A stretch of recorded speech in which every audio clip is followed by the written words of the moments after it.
Latvija ir noslēgusi nozīmīgu aizsardzības līgumu ar Spānijas uzņēmumu GDELS Santa Barbara Systems par 42 jaunu Askotu kājnieku kaujas mašīnu piegādi Nacionālajiem bruņotajiem spēkiem.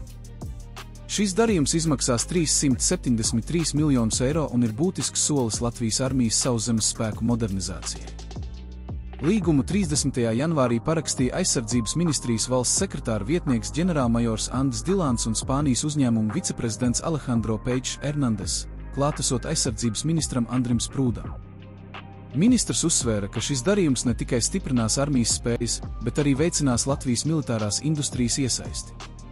Savukārt Spānijas uzņēmuma pārstāvis pauda gandarījumu, ka viņa piedāvātā kaujas mašīna uzvarējusi starptautiskā konkursā un izteica cerību uz veiksmīgu sadarbību ar Latviju, lai kopīgi uzlabotu valsts aizsardzības spējas.